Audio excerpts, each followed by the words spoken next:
Yes, nibwo rero hashize igihe kitari kinini barangije gukora ibizamini mbese basa nkaho bategereje amanota nyine igihe azasohokera, ariko uyu munsi tariki ya none nibwo noneho leta y'igihugu cy'u Rwanda cyane cyane mu bijyanye na NISA nyine mu bijyanye no gusohora amanota y'abanyeshuri, noneho batangaje igihe nyine amanota agomba gusohokera n'igihe agomba kugira hanze. Ibyo ngibyo rero babitangaje nyine nyuma y'uko bakusanyije amanota, mbese nyine bagakusanya ibijyanye no gushyiraho amanota mu bijyanye nyine no gutangaza hakiri kare, ndetse no mu kugaragaza nyine amanota rusange mu bijyanye no gukora ndetse no mu gutunganya nyine ibyo ngibyo byose. Rero byinshi cyane rero biri kuvugwa nuko nyine hamaze gutangazwa itariki, mbese nyine hamaze no gushyirwa hanze itariki igihe amanota agomba kuzasohokera, ndetse n'igihe nyine abanyeshuri bagomba kuzagera ku ishuri. Ibyo byose n'ahandi tugiye kubireba nyine tumenye uburyo babisobanuye n'uburyo nyine babifasheho umwanzuro mu bijyanye no kuyashyira hanze, ndetse no mu gushyiraho indi myanzuro nyine igiye itandukanye hano mu gihugu cy'u Rwanda. Rero mbere na mbere reka maze ngusaba gukanda subscribe, ahandi noneho ngubwira ati ukomeze urebe icyegeranyo cyacu mpaka kirangiye nyine, maze usobanukirwe byinshi cyane, umenye byinshi cyane,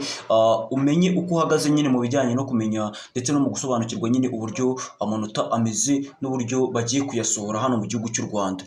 Ibyo ngibyo byose rero byashyizwe hanze nyine n'ibyemezo by'inama zafashwe n'abaminisitiri bashinzwe ibijyanye n'uburezi hano mu gihugu cy'u Rwanda, ndetse n'ibijyanye no gushyiraho nyine uburezi hano mu gihugu cy'u Rwanda, cyane cyane nyine uburezi kuri bose, cyane ko mwagiye munabyumva ibijyanye na inclusive education mu mashuri yaba abanza, ayisumbuye ndetse n'andi nyine agiye atandukanye, hose mwagiye mubyumva nyine mukomeza kugenda mwumva ko nyine rwose bigaragara, mbese bakanabigaragaza nyine uko ibyo byose bigomba kuba bimeze n'uburyo bagomba kubyitwaramo. Ibyo byose nyine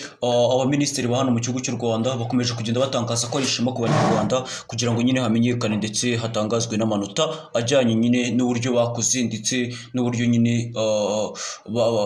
bahawe nyine ibizamini mu buryo bwiza, ndetse no mu buryo bwo gutangaza nyine amanota biciye mu mucyo kandi bimeze neza cyane. Rero ni tariki ya none nyine nk'uko natangiye mbibabwira, hafashwe umwanzuro w'uko nyine amanota azasohoka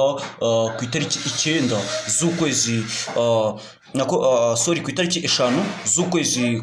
kwa 9 umwaka wa 2025. Ariko mbere y'uko nyine ibi byose babifata nk'umwanzuro, mbere y'uko nyine byose babishimangira, hari icyabanjwe gukorwa nyine mu bijyanye no kureba nimba kuko amanota ameze neza kandi nimba ateguye, mbese hajya hamenyekana nyine igihe cy'uko amanota agomba kujya hanze n'igihe cy'uko nyine bagomba kuba bashyira amanota yose hanze hano mu gihugu cy'u Rwanda. Yes, rero mu gusohora nyine aya manota hari ibifashwe nk'ingingo bagomba kugenderaho. Ni ingingo zigera muri 3 nyine basa nkaho bafashe, mbese yaba muri guverinoma hano mu gihugu cy'u Rwanda nyine bisa nkaho nyine noneho bifashwe ari nk'ingingo nyine zigiye kuza zigenderwaho, aho izo ngingo zose nyine tugiye kuza tuzireba, tumenye izo ngingo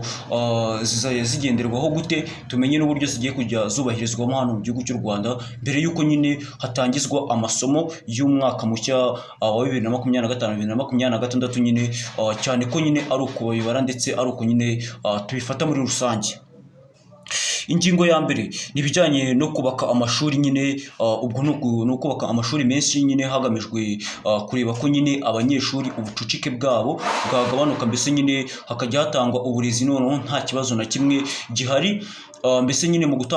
gutangwa k'uburezi cyangwa se mu gutangwa k'amasomo ugasanga nyine rwose bimeze neza, nta n'umwe bibangamyeho, mbese nta n'umwe nyine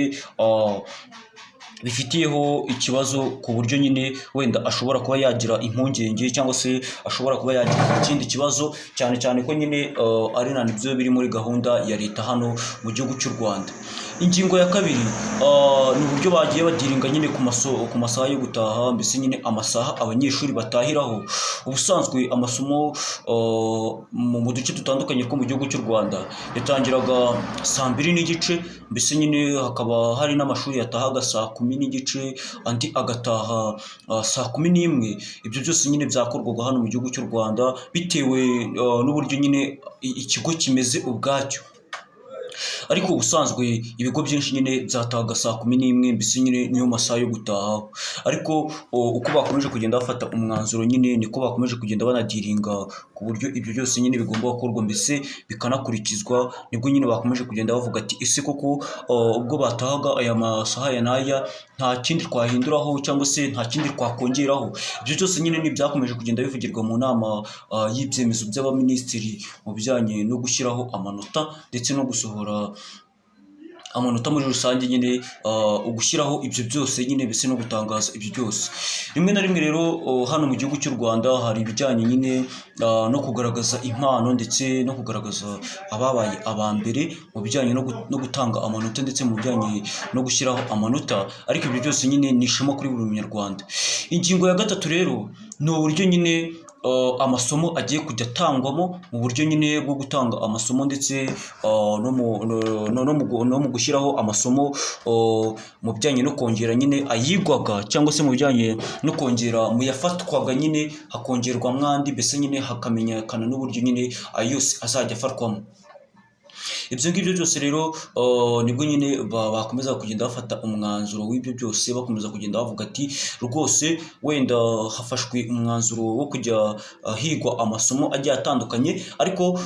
nyuma y'uko nyine byose bivuzwe n'ubundi hari hatangajwe ko igihugu cy'u Rwanda gishaka gukuza ibijyanye n'imyuga hano mu gihugu cy'u Rwanda, aho bari bongeyemo ati nyine mu bijyanye no gukora imideri, ibibumbano nyine, mbese ni nka wa muco wo mu gihugu cy'Ubuhinde. Bamwe mukunda kureba filime z'Ubuhinde mubona ko bakoresha umuco wabo cyane mu bijyanye nyine n'ibyo bakora. Ibyo ngibyo rero igihugu cy'u Rwanda cyararebye gisanga cyagombaga kongeramo ati ndetse bakongeramo bakongera amasayansi mu bijyanye n'imibare nyine ndetse na computer, aho ukomeza kugenda usanga nyine bakomeza kugenda bavuga ati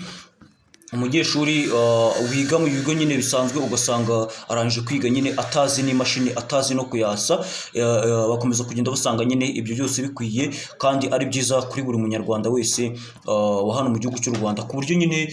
na hahandi asohokana diplome yiwe ashobora kubona akazi wenda ko kuba yakoresha imashini agahita akapurayinga mu gihe atarajya kwiga kaminuza cyangwa se mu gihe wenda adafite